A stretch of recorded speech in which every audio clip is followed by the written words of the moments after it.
in the endless progression of projects here, I've recently kind of been looking for a fish basket to keep my family's fish catches alive, so I'm not forced to clean immediately when we come home. So what I was looking at doing is, I've got an old recycling bin. This has been around for years. It's not even used anymore. It's like one of those things where it's like just kept hoarding it in the garage. It was in a shelf. I'm like, well, you know what? This would actually be a good, really good bin for making into a fish basket. It's plastic, so it won't rot or rust, and it's big enough to hold most of the fish we go after, which is walleyes, white bass, panfish, stuff like that. It'll keep them in here with a reasonable amount of space so that they don't die right away. And I can leave them in here for probably 2 or 3 days before I actually get to cleaning them. So all I can do is take this bin. I'm going to flip it over on this plywood. We're going to cut it out and throw some hinges on it. Take you along.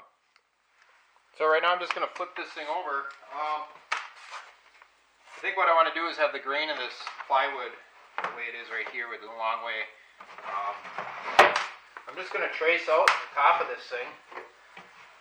This is a fish box. Again, I'm not too worried about everything being perfect, so we're going to get it close. Line it up on the edges. We're going to make enough room for hinges, and we'll cut it out with the jigsaw. Okay, so here we've got a top. I don't like that knot up here, so if it rains or something, the water's going to sit in there, so we're going to go like this. Next step here is probably putting some hinges here on the edges. I want it to open like this or like that, just so you got a little bit easier opening.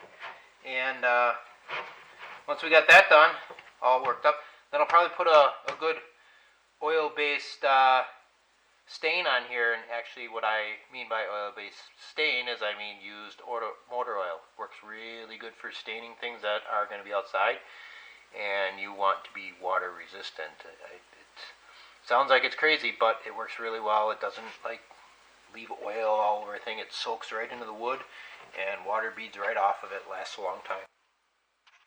I just realized I don't have any decent hinges for this, and I kind of want to use it this weekend. What I'm going to do is I'm going to make some hinges out of zip ties. Yep, we're going to do that. There happens to be some nice plastic molding parts in here that are already spaced out, so what I'm going to do is start drilling there. Right there. Okay, so now we've got marks here. Move all the way through. Okay, so now we have this set up. Those are going to match. We are going to slide zip tie through here, and then the trick is to make sure we don't go too far right away. So now I've got the zip ties clipped off and tied it up here. I'd like to move these down around a little bit. I have a feeling they're just going to go where they want to go anyways. Pretty good shape there.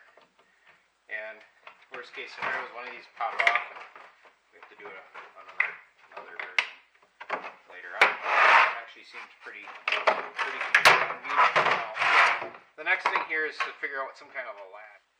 What I've decided to do for my latch here is use an O-ring. This happens to be an O-ring off of a oil filter. This is a perfect application for that. I drilled a little hole right here. So what I'm going to do is fish that O-ring into that hole. Okay, slide it through here. Tighten it up. Now all I have to do is put a screw up here with a washer on it and use that as a clasp spot. So this will just latch over the top, tighten up there, and then you can pull that off. I'll show you that in a bit. So I found a Actually, it's a plastic handle from a closet door. And I'm going to use this. I'm going to turn it down on the lathe just to create a little bit of a lip there. And it's got a larger base on it, so what we should be able to do is keep that up from the face of the wood so it's easier to grab. And then it just won't slide over the lip. So I'll show you that quick.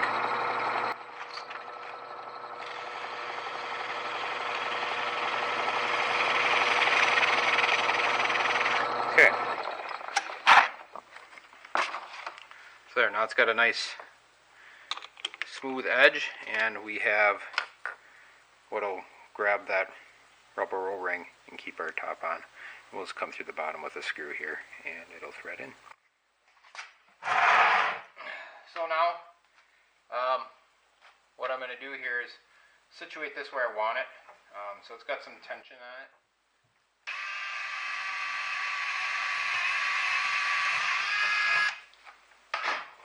Okay, and we've got this screw. There. So it's nice and tight. It's got a spot to grab now, and that O-ring fits over the top real nicely and holds this solid. I can actually lift up the whole thing by it. So far free. It's looking good. Next step here is to get some stain on it. Use motor oil. This is what I'm going to use to stain it with, and I'll just put that on there. And at first, there's an aroma. That's just the gas that gets mixed in with the oil. But after a couple of days, that goes away, and it soaks in really nicely. It leaves it a pretty decent color.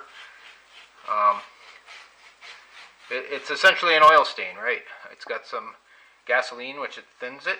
It's got some carbon in it, which gives it some pigment. And it's got oil in it, which gives it its waterproofing properties. It's actually not a whole lot different than what you would buy at the store as an oil stain. So I've completed the oil staining of the cover here, and you can see it's still wet. Part of it is soaked in, part of it is still wet. So what I'll do here is actually let this sit for probably a day and a half. And I don't wipe this stain off. I actually want the oil to soak into the wood here. This is a wet application, and the oil has all seeped into the container top here. And I have taken and drilled a couple of holes on each handle on the side here, so that I can put a rope on here and tie it to a tree or a dock leg or something, so that this doesn't float away or get blown around if waves and things are pushing on it, wind. But also, there's not really, other than on the bottom, there's a few holes, so there, the water will get in there, this thing will sink. But I really want it to have a little bit more water flow through it, just to be able to keep fish in here longer. So what I've done here is set this on the ground and put a 2x6 along there just to draw it a straight line all the way around the edge. And what I want to do now is just drill some holes along this level here, kind of where the fish will be in, so that they have the most oxygenated water in this area here. So I'm going to just mark this out. It looks like, what do I got here? About 15 inches. 3, 6, 9, and 12. So what I like to use, especially in plastic, are these step drills. They have a fairly nice tip on them, and they leave a nice chamfered edge on them. So I'll go in here, start.